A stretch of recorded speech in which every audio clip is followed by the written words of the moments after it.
Hey, what's up? This is J. Lucky Henry. So today we're going to talk about 3 things about the assessed value that you see on properties. Why is it important? How do you use it? Where does it come from? Get ready.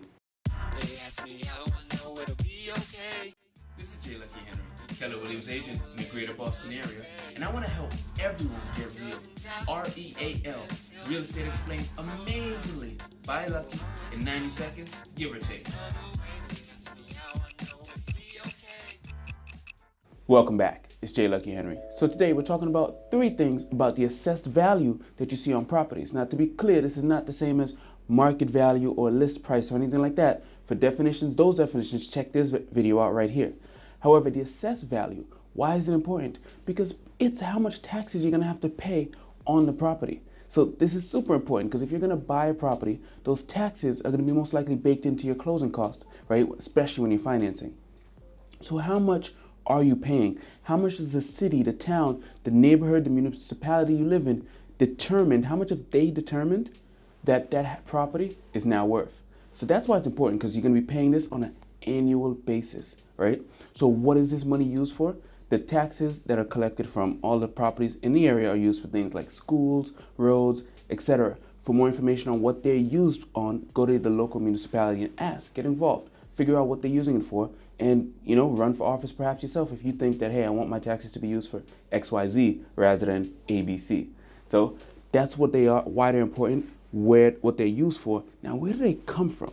Each municipality has its own government assessor who goes out and does basically what's kind of called comps, right? They look at what's sold, they look at what's around in the neighborhood and determine, okay, this is kind of worth this amount. And this number that they use is now what they're going to multiply all the properties in the neighborhood by that same rate. So if they determine that the property A is worth $200,000, but property B is only worth $100,000, even though they're multiplied by the same rate, property A is going to be paying more.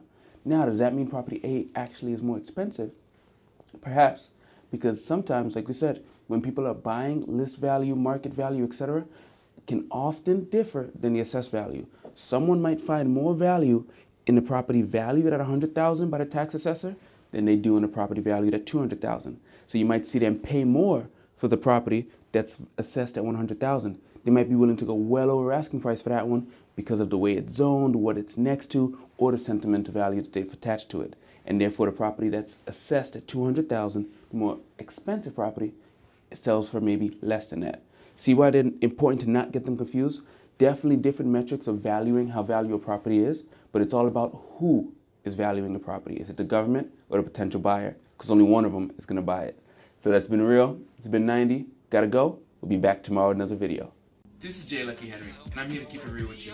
Whether you're looking to buy, sell, or invest in real estate, call or text 978-712-0244 and make sure you subscribe to my channel for more.